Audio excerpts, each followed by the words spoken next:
At 65, I learned that trust is a luxury few can afford. I spent 4 decades building my engineering firm in Chicago, waking up at 5 every morning, even when the snow whipped the windows and the Lake Michigan wind seemed to cut the skin like razors. My competitors went bankrupt during the 2008 recession, but I survived by cutting my own salary and selling our summer home in Lake Geneva. Sarah, my wife, never complained. She understood the sacrifice was necessary. When I finally retired last year with a comfortable nest egg of $3,600,000, I thought the days of worry were over. How wrong I was. I hired Leonard Kessler as an accountant when I opened my company. A simple-looking man with thick-rimmed glasses and thinning hair, he insisted on combing to the side to conceal his baldness. For 30 years, he handled my taxes, investments, and financial matters with a competence that never gave me cause to doubt. Our families had dinner together on holidays. He was the godfather of my youngest son, Michael, and I was the godfather of his daughter. Trust built over decades. That's why, when I decided to place a considerable amount in a safe in my home office, I didn't think twice before informing him, a mistake that would prove costly.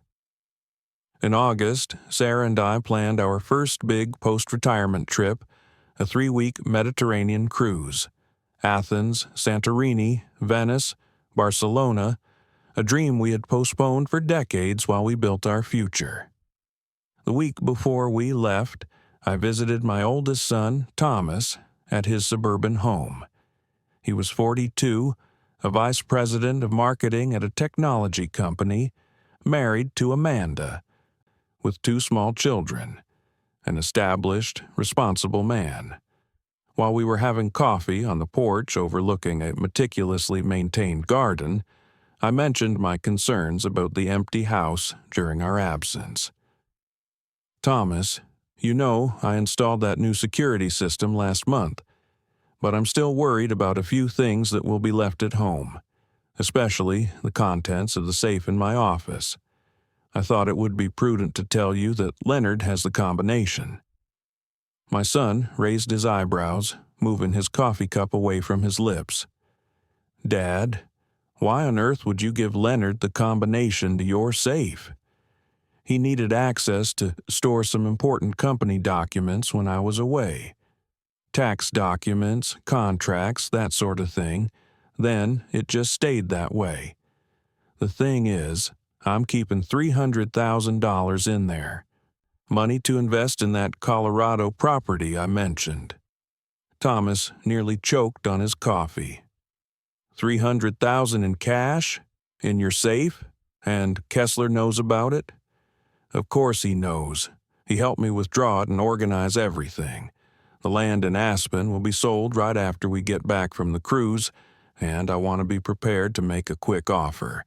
The seller prefers part in cash to avoid some tax issues. My son set his cup down hard on the table and let out an incredulous laugh. "Dad, you just told your accountant you have $300,000 undeclared in a safe in your house, and you gave him the combination too, and you're going to leave all that there while you travel for 3 weeks?" I didn't understand his reaction. Leonard was practically family. He managed my company for decades. That's when Thomas said something that would hammer in my mind throughout the entire trip. "Your accountant opens a safe when you travel. It's like that old joke about leaving the fox to guard the henhouse. Only, in this case, you not only showed him where the chickens are, but you taught the fox how to open the door." I was annoyed by the insinuation. Leonard had been my friend longer than Thomas had been alive. He was a family man, went to church every Sunday, participated in charity events. The conversation ended shortly after, with Thomas still incredulous and me firm in my trust. But something in his words planted a seed of doubt that would grow over the next few weeks. The next day, Without telling anyone, I installed a small additional security camera pointed at the safe. The device was discreet, the size of a matchbox, with a motion sensor and transmission to my cell phone. An unnecessary precaution, I thought, but one that would give me peace of mind during the trip. I remember when I bought the safe 5 years ago after selling a commercial property in Milwaukee. At the time, it seemed like a whim, a formality suggested by Leonard himself, a Liberty Safe presidential model weighing nearly 1,000 pounds, embedded in the office wall and camouflaged by a sliding bookshelf. Fireproof, waterproof, and supposedly safe from malicious people. The salesman guaranteed that not even the best safecracker in the world could open it without the combination. What he failed to mention was that the greatest vulnerability in any security system is human trust. 2 days before our departure, Leonard came to our house for a final review of the travel documents and financial plans. Sarah served the chamomile tea he always enjoyed. We talked about his daughter, Rebecca, who had just been accepted to Stanford for a master's in marine biology. We discussed politics, sports, gossip from our social circle. Nothing in his demeanor suggested anything but friendship and professionalism. When I mentioned the money in the safe, he merely nodded naturally, as if it were just another administrative detail among many. Before leaving, Leonard hugged me tightly. "Have a wonderful trip, Robert. You both deserve this rest. Don't worry about anything here. I'm keeping an eye on everything." The irony of that phrase would only be revealed later. Our cruise started wonderfully. The ship was luxurious, with a sunroof in the stateroom, a private butler, and meals that would make a French chef proud. In Athens, we visited the Acropolis under a perfect blue sky. In Santorini, we dined at the edge of the caldera as the sun painted the Aegean Sea orange and red. I tried to forget my worries, but with every new city, I discreetly checked the security system notifications on my phone. Nothing abnormal, until the night of our 12th day, when we were in Venice. I woke up startled at 3 a.m, local time. My phone was vibrating insistently on the nightstand. A notification of motion detected at home, specifically in my office. My heart pounded as I opened the application with trembling fingers. The real-time image showed my office partially lit by moonlight through the windows. The safe was open. 2 men were rummaging inside. Even with the poor lighting, I immediately recognized Leonard, his characteristic profile, the slightly hunched posture. The other man was younger, stronger, with dark hair. They worked in silence, methodically removing the packages of money and documents. My blood boiled in my veins.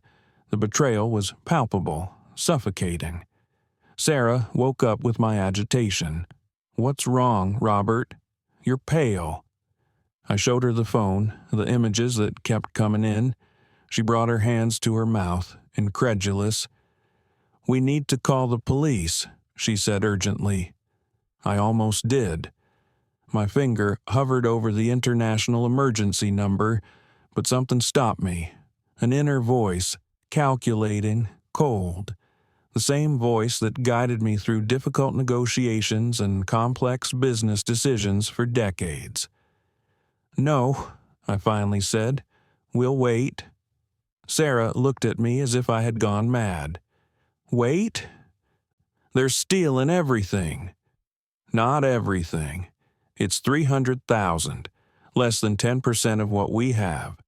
And now I have evidence of who Leonard truly is."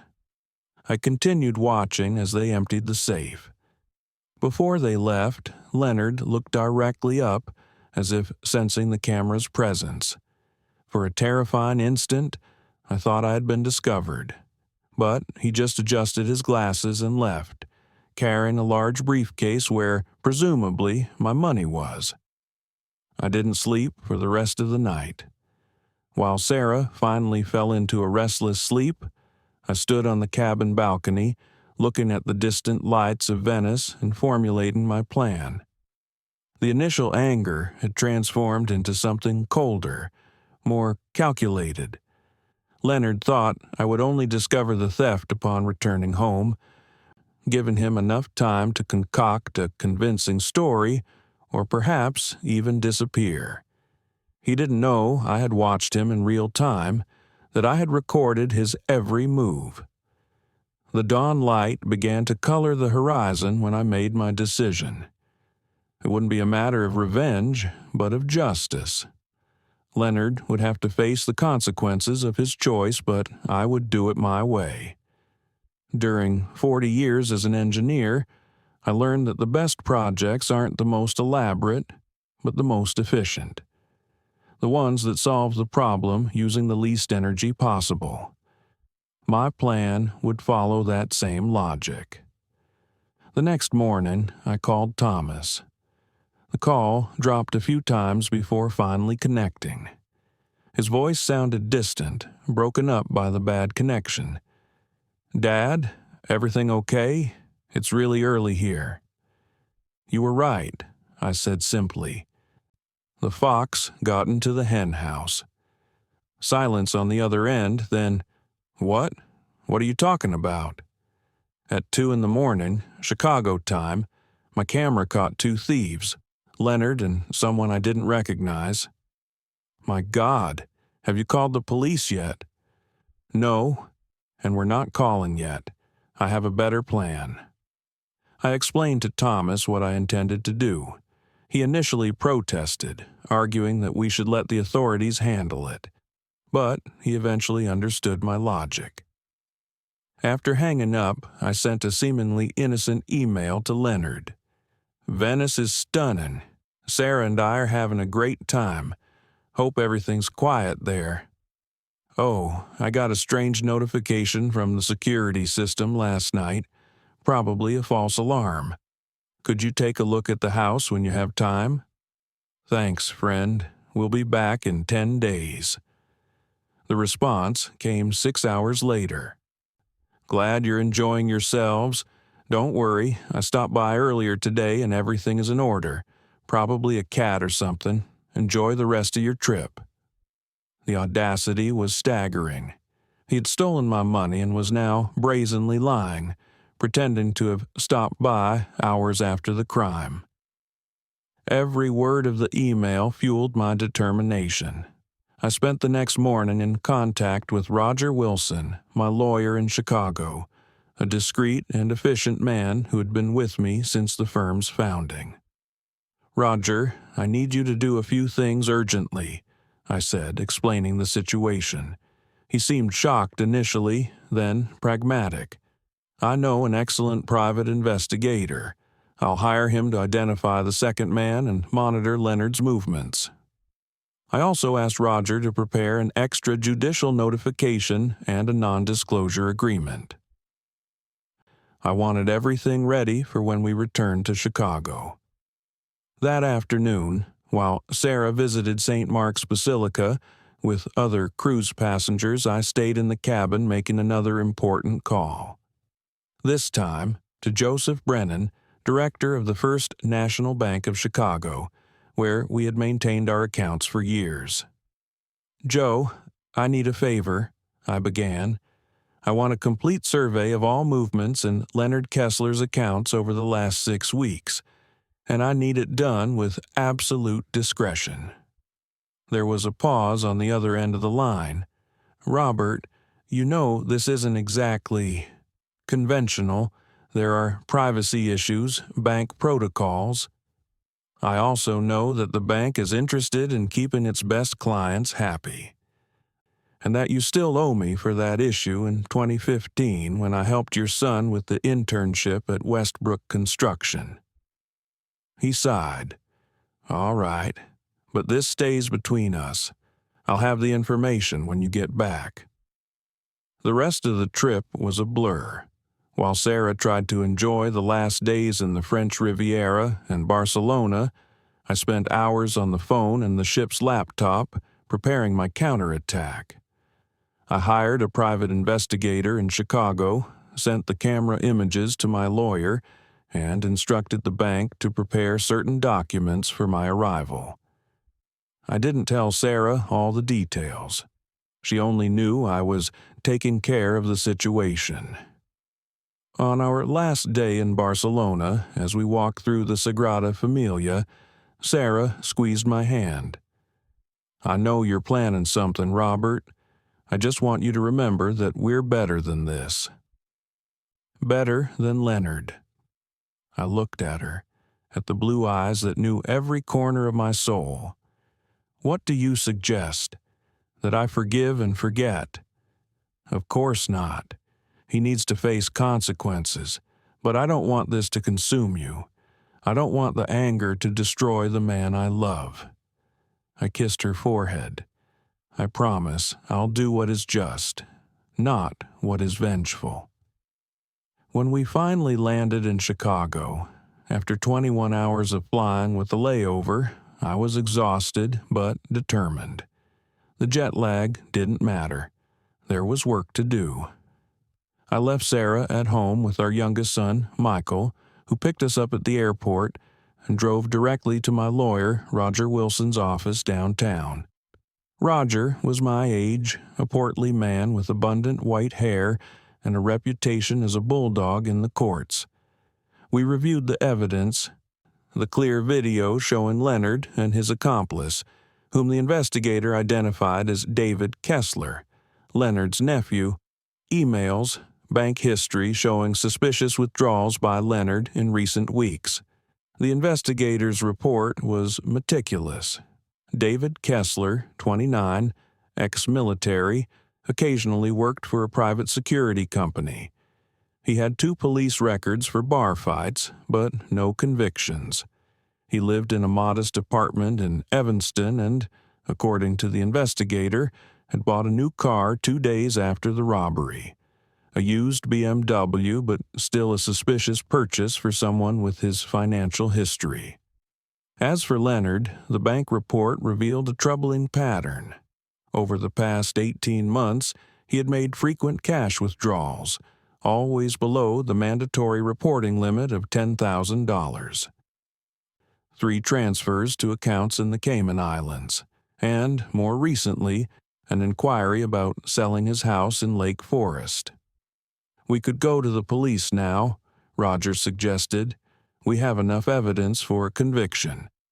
"Not yet," I replied. "I want him to know that I was the one who caught him. I want to see the expression on his face when he realizes he underestimated an old engineer." The next day, Friday, I called Leonard. "I just got back," I said casually. "Can we meet at my office this afternoon? I have some questions about the investments we discussed before the trip." He hesitated for an almost imperceptible second. "Of course, Robert. How about 2 o'clock? The office I referred to wasn't at my house, but a small space I kept downtown after retiring, a place where I occasionally consulted for old clients, more for pleasure than necessity. When Leonard arrived, punctually at 2, he found not only me, but also Roger, a court officer, and Thomas. Leonard's smile froze upon seeing the group. "Robert, what is all this?" I invited him to sit. He did so slowly, his eyes moving nervously between us. I felt a bitter satisfaction noticing beads of sweat forming on his forehead, despite the strong air conditioning. "Leonard," I began calmly, "I always believed you were smarter. Did you really think I would leave $300,000 in a safe without any additional security?"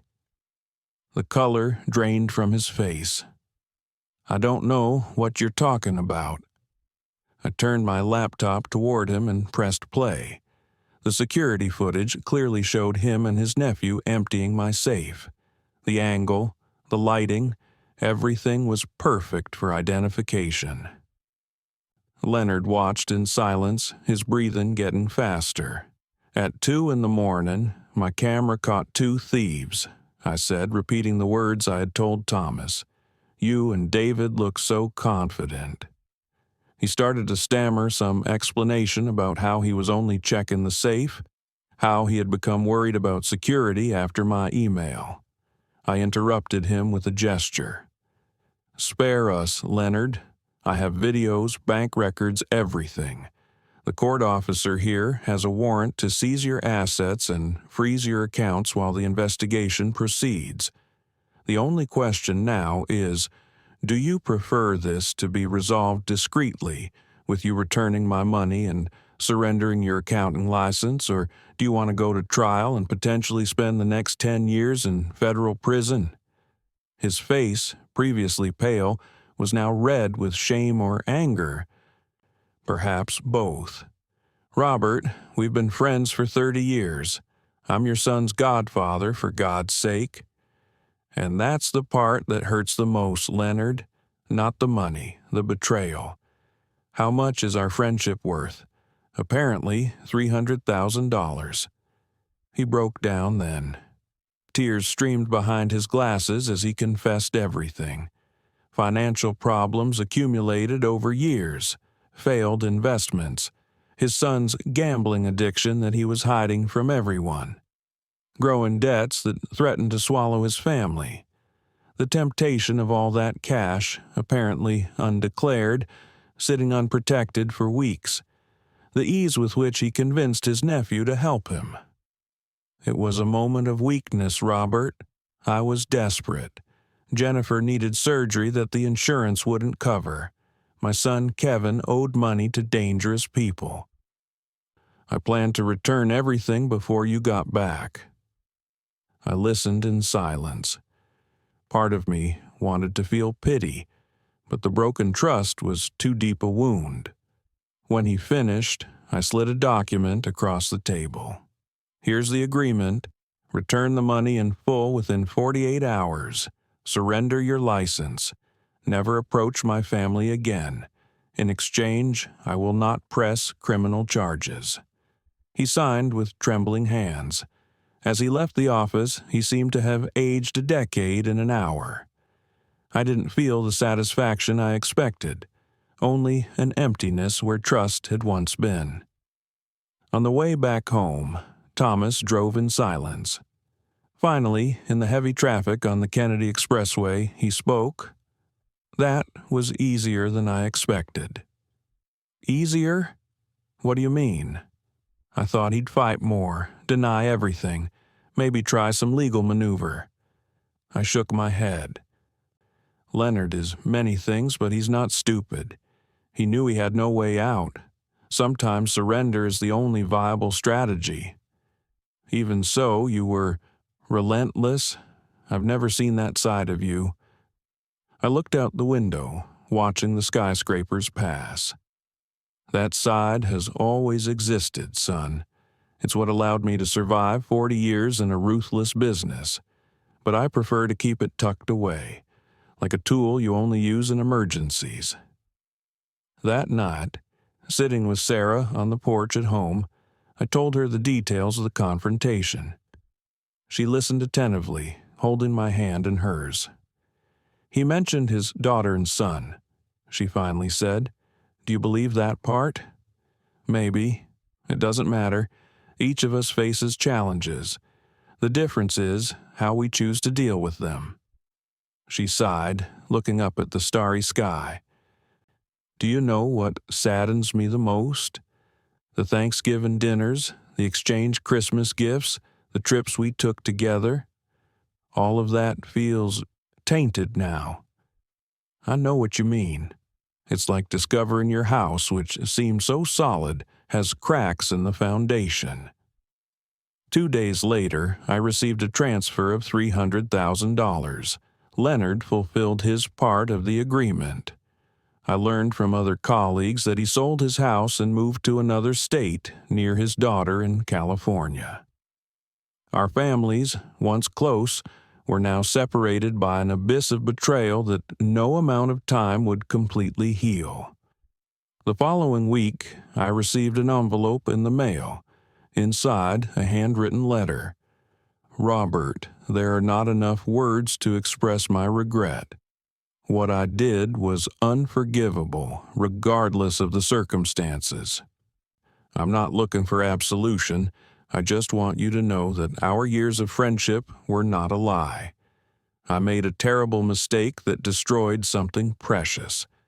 I moved to San Diego. Rebecca found a job for me in the university administration. A new beginning, albeit a late one. Jennifer is recovering well from the surgery, and Kevin finally accepted help for his addiction. I know we will never see each other again, and I accept that as part of the consequences I deserve. But I want you to know that the lesson you taught me about integrity and responsibility was not lost. With respect and remorse, Leonard. I read the letter several times and then burned it in the office fireplace, watching the flames consume those words of regret. Not out of anger, but as a ritual of closure. Some bridges, once burned, should not be rebuilt. As for the land in Colorado, I ended up not buying it. The experience had made me cautious, less impulsive. Instead, I set up a trust fund for my grandchildren, ensuring that a portion of my wealth was protected for their future, with rigorous clauses and multiple administrators. One autumn afternoon, Thomas came to visit. We walked through the garden as the leaves fell around us, red and gold. "You were right, son. I should have heeded your warning." He put his hand on my shoulder. "Dad, I'm sorry you went through that. But I admire how you handled everything. You didn't let the anger consume you, nor did you let Leonard get away with it. You found a balance." I shook my head, thoughtful. "It's not about revenge. It never was. It's about consequences. Every choice we make either builds or destroys something. Leonard destroyed our trust, so he had to face the result of that. As I always tell you and your brother, life is like a building. Every decision is a brick. Some strengthen the structure, others compromise it." 6 months later, I received an unexpected phone call. It was Rebecca, Leonard's daughter. She was in Chicago for a conference and asked if we could meet. I hesitated, but something in her voice, a mix of courage and vulnerability, convinced me. We met at a cafe near Millennium Park. She was thinner than I remembered, with pronounced dark circles under her eyes, but she still had that determination in her look that I always admired. "Thank you for coming, Mr. Harrington." "You can call me Robert, Rebecca. You always have." She smiled sadly. "I know I have no right to ask for anything after what my father did, but I need you to know something. He's dying. Pancreatic cancer, stage 4.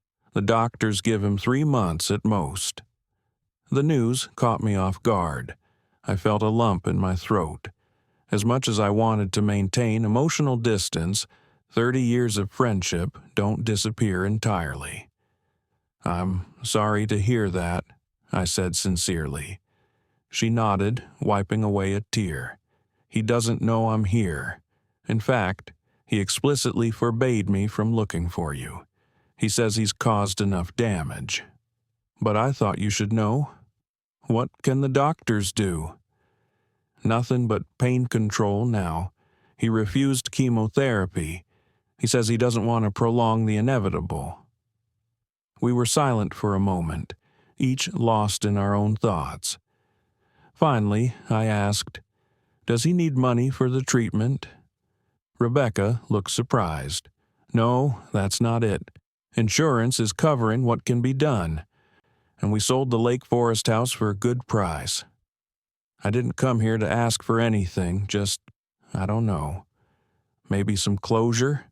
For him, for our family, maybe for you too." Before we said goodbye, she handed me an envelope. "My father wrote this for you months ago. He never had the courage to send it."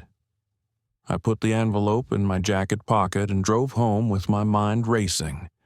Sarah immediately realized something had happened. "Leonard is dying," I said simply when she asked.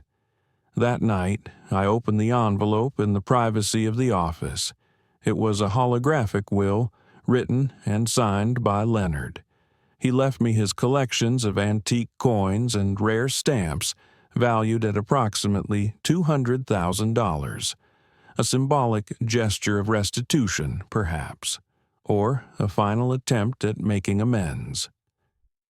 I spent the following week reflecting on forgiveness, justice, and mortality. I consulted Sarah, Thomas, and Michael. Opinions were divided. Thomas thought I should keep my distance, that the illness didn't erase the betrayal. Michael, always the most compassionate of the two, advocated for a final reconciliation. Sarah, as always, was the voice of balanced wisdom. It's not a question of what Leonard deserves, but of what you need to move on in peace. 3 weeks later, I flew to San Diego. Rebecca met me at the airport and took me to a small bungalow near the beach, where Leonard was spending his last days. The house was modest but cozy, with a view of the Pacific. I found him sitting in a wheelchair on the porch, watching the waves. He was unrecognizable. The cancer had consumed his flesh, leaving only skin on bones. His eyes, however, were still lively, alert. When he saw me, he gaped. "Robert, what are you doing here?" I sat down next to him, listening to the sound of the waves breaking on the shore. "I came to say goodbye to an old friend." After a silence, he spoke in a trembling voice. "You should hate me." I did for a while. Now I'm too tired to hate.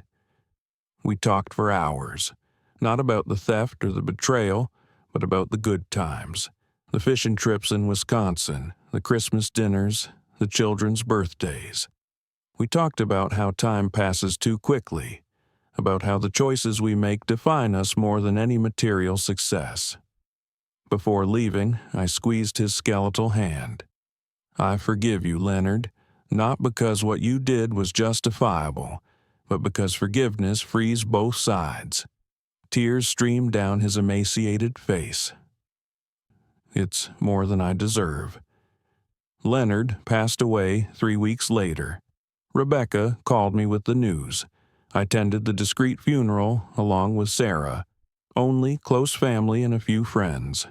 In his eulogy, I spoke briefly about second chances and redemption, about how even the best among us can make devastating mistakes, and how the true measure of character is in how we respond to those mistakes. I declined the legacy of the collections. Instead, I suggested they be sold and the money donated to a fund for gambling addiction treatment, in the name of Leonard's son. Back in Chicago, I met Thomas for lunch and told him about my final visit to Leonard. He seemed skeptical. "I hope that brought you peace, Dad, but I can't help but think he was lucky. Most thieves don't get forgiveness on their deathbed." I smiled at my son, so pragmatic and protective. "Maybe, but life rarely fits our notions of perfect justice. Sometimes all we can do is choose the response that allows us to sleep at night." That night, sitting on the porch with Sarah, watching the sunset over Lake Michigan, I reflected on the irony. I spent my life building, not just physical structures, but trust, relationships, security. Leonard, in a single night, tried to collapse part of that. But what he didn't realize is that well-built buildings don't fall easily, and I, a stubborn old engineer, always knew the importance of a good security system. When the last rays of sun disappeared over the horizon, Sarah squeezed my hand. "I'm proud of you, Robert. You chose to be better, not bitter." I leaned in to kiss her forehead. "I learned that from you, darling.